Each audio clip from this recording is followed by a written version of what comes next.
ሰላም ሰላም የዩቲዩብ ቤተሰቦች እንዴት አላችሁ? እኛ አለን ደህና ነን፣ እግዚአብሔር ይመስገን። ሰብስክራይብ ማድረግ ዘንግታችኋል። ለምን እንደሆነ አላውቅም። ተሎ ተጨርስ፣ እየተተኮሰ ነው። በል ወጣን። ኧረ በእናትህ መጨረሻ ላይ እንጨቃጨቃለን። እሺ ግባ። ቆርጦ ይሄድና ይለኛው እንዳቆርጥ። ሰላም ሰላም እንዴት ናችሁ? ውድ የዩቲዩብ ቤተሰቦች እኔ ያለው ደህና ነኝ፣ እግዚአብሔር ይመስገን። እናንተ ግን ሰብስክራይብ ማድረግ ዘንግታችኋል። ለምን እንደሆነ አላውቅም። አሁን ደግሞ አዳዲስ ቪዲዮዎች ይዤላችሁ ከች ብያለሁ። ሰብስክራይብ እያደረጋችሁ አበረታቱኝ። የማመጣቸው ቪዲዮዎችም ጽድት ያሉ ቪዲዮዎች እናንተ እንደሚያስደስቷችሁ እርግጠኛ ነኝ። ይኸው እንደምታውቁት እኔ ሰብለን እወዳታለሁ፣ አፈቅራታለሁ እና በሷ የተነሳ ጀመረ። እንግዲህ ምንድነው ሰብለ የምትለው? ባክል እናገርበት ዝም በል ወደዛ። በእናትህ ስለ ሰብለ እንዳታወራ። አሁን ራስን የምትፈልገው ነገር ተናገርና ሂድ። ስለ ሰብለ የምታወራው ነገር ወደዛ። እኔ ላንተ ሳይሆን ለቤተሰብ ነው ማስተላለፍ። ሄዶዲያ ቤተሰብ የማይፈልግም ስለ ሰብለ በደንብ ነው የሚፈልግ። ምንድነው ሰብለ? ፍቅረኛዬ ነች፣ እወዳታለሁ፣ አፈቅራታለሁ። በሰብለ መጡብኝ ማለት እኔ በእኔ መጡብኝ ማለት ነው። እኔ በሰብለ መጡብኝ ማለት አሳቅ፣ የምር አሳቅ። ሰብለ ምንድነች? የምን ሰብለ ነው? ችግር የለም 3000 አደርግልሃለሁ። ችግር የለም አይደለም።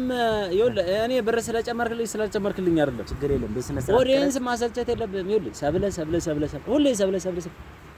ኧረ ቤተሰብ ትንፋሽ አጣሁ እኔ ጭምር። እንዴ ምን ሆነ ነው? በቃ ስራህን ስራ አንተ። እኔ 4000 ይደረግልሃል። በቃ አልፈልግም። ችግር የለም። ዝም በል። ተው ይቅርብኝ። እንዴት ትንሽ ጨምር ማለት በቃ ምንድነው እንዴ? ሰብለ በዛ በጣም እንዴ። ወይ ትንሽ ጨምርበት ገንዘቡ ነው አሁን። ኧረ እባክህ ስነ ስርዓት ያዝ። ልጅትን አትናገራት። እኔ ያለው እኔን ተናገር። ኧረ ወዲያ በእናትህ ምንድነው ሰብለ ምንድነች እንዴ? ሁለተኛ ስለ ሰብለ ስታወራ እንዳልሰማ። እሺ ቤተሰብ ይኸው እንደምትሰሙት ነው። እሱም ስግጥ እያለ ነው። ዘንድሮ ላይ ስግጥ ፍምስ ነው ሁላችሁ። ኧረ ኮፒ ይኸውልህ ስግጥ ፍምስ ብለህ ሰብለ ምናምን ብሎ ነገር የለም። ሰብለ የምትባል ልጅ ከነ መጨረሻው መርሳት አለብህ፣ መተው አለብህ። አውጣት ከህይወት አስወግዳት። ምክንያቱም ይኸውልህ ነቀርሳ ሆና በጣም እያስቸገረች ነው። ለምረ ማጥቷት እሷን ካልተውቃት ደግሞ ሰላም አታገኝ። እኔ እሷን አጥሁ ማለት እሷ በሰላሟ እየኖረች እኔ እሷን አጥሁ ማለት እኔ ወንድማችሁ በህይወት እንደሌለ እኔ እሷን መተው ረባክ በህይወት እንደሌለ አየህ። የምር ነው የምትወዳት? አዎ ከልብ። ምን ያህል ነው የምትወዳት? እኔ እንጃ ለሷ ያለኝ ቦታ እኔ እንግዲህ ነው እኔ እንጃ ብቻ እውነት በጣም ነው የምወዳት። በቃ አሁን እስካሁን ያንተን ድርሰት ሰማሁልህ። በቃ ሰለቸኝ። አሁን እውነታውን መናገር የፈለከውን ተናገርና ልጨርስ። ወይ ስለ ሰብለ የምታወራ ከሆነ ትንሽ ገንዘብ ወይ ጨመር አድርግበት እና መቀጠል ትችላለህ። እኔ ለሰብለ እንኳን ገንዘብ ራስህንም ሰዋ ቢሉኝ ራሴን ለመሰዋት ዝግጁ ነኝ። ሰብለ ባለሽበት ቦታ ይሄን ነገር እንድታደምጪው ፈልጋለሁ። ስሚው፣ አድምጪው። ሰብለ እኔ ወድሻለሁ።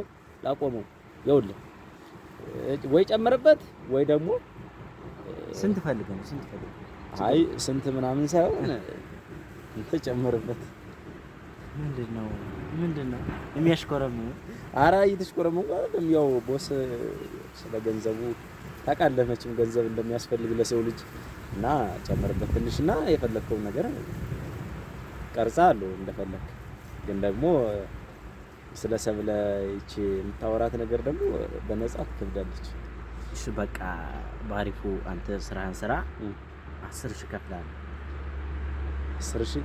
ኧረ በቃ ለሰብለ 10,000 ነው ዋጋዋ። እሺ ስንት ላድርግልህ? እኔማ በሚሊዮንም ቢሆን አይከፋኝም፣ ግን እንደ ካሜራማን ያስፈልገኝ ታረግልኛለህ። እሺ እንስማማ። ከውጭ የመጣ ብራንድ ጫማ እና ብራንድ ጃኬት በቃ ልብሶችን ታሟላልኛለህ። ከዛ የቤት ክራይ ምናምን ትከፍልኛለህ። እንዳታስበው። ኧረ ችግር የለም ማለቴ ነው። ችግር የለም እንዴ እንዳታስበው ያልከኝ መስሎኝ ጥየልህ ልሄድ ነበረ። እሺ አሁን መናገር ትችላለህ፣ ግን እኮ መጀመሪያ ቼክ ይፈረማል። እውነት መረረኝ፣ ሰለቸኝ። እኔ ይሄ ልጅ በቃ መተው አለብኝ።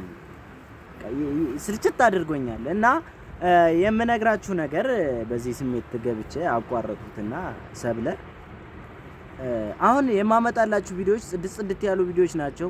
ሰብለን በነካ መልኩ ነው ማመጣላችሁ። እሷ ልጅ እኔ እንጃ ብቻ እና ሰብለ ማናት መልኩ ማለት አልገባኝ። ምንድነው የሚነካ? ሰብለ ማናት ለምትሉኝ ሰዎች ሰብለ ማለት ለኔ ጎኔ ነች፣ ግራ ጎኔ ነች። ሰብለ ማለት ለኔ ግራ ጎኔ ለአዳምና እንደ ሔዋን ማለት ነው። እሷ ነች ስጦታዬ ነች፣ የፈጣሪ ስጦታ እና ምን ማድረግ አይቻልም። አመጣላችኋለሁ፣ አቀርበላችኋለሁ እና ቤተሰብ ሰብስክራይብ ያደረጋችሁ ሰብስክራይብ ማድረጉን አትዘንጉ። ቪዲዮዎችን ሐሙስና ቅዳሜ እንፖስታለን። ከሳምንት 2 ቪዲዮ እንፖስትላችኋለን። ቪዲዮዎችን እየገባችሁ ሰብስክራይብ ማድረግ አትዘንጉ እና ቤተሰብ ቻናሉን ሰብስክራይብ ያደረጋችሁ ቪዲዮን ሼር ኮፕሊንግ ያደረጋችሁ እንወዳችኋለን። እኛ አመሰግናለሁ።